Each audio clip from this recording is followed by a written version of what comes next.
पूज्य गुरुजी गुरुमा वृंद एवं एठार उपस्थित मोर छोट और बड़ भाई भौणी मैंने आज पवित्र शिशु दिवस अवसर में मत कि कहबार सुजोग मिली मो निजक धन्य मन करुचे।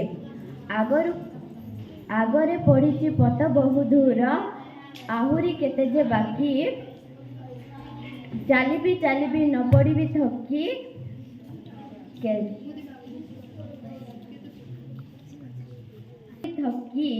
बुझा आगरू आखि शिशु प्रेमी नेहरू आत्मीय कविता पंक्तिरु पदे कवितारु आमे जानी परिबा मनीष जीवन प्रधान लक्ष्य कौन उद्देश्य कौन। आज पवित्र जन्म उत्सव मोर भक्तिभूत श्रद्धांजलि अर्पण करुच्ची। नेहरू थिले शिशुंक भितरे शिशु से शिशुंक उद्देश्य कहिसंती तुम सहित तुम सहित गप कले मु मोर जीवनर सकल दुख को भूली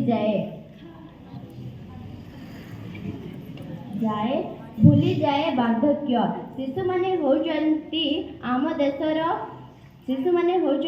देशर शक्ति अग्रगतिर सूत्रधर से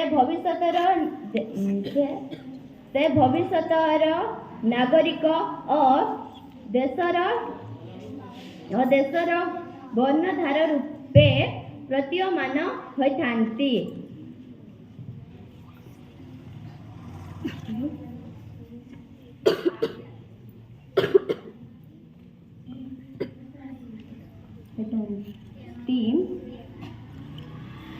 देशर सामग्री विकास शिशु मानक उपरे ही निर्भर करिथाए। सेतिपाई शिशु मानकु सुस्थ और निरोग रहिबा आवश्यक।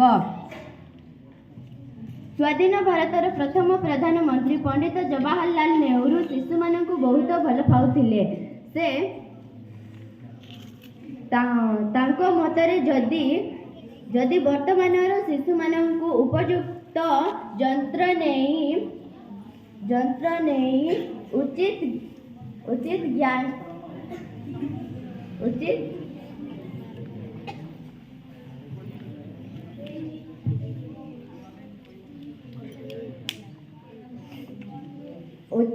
शिक्षा देबा तेबे आम देश आगे जीव।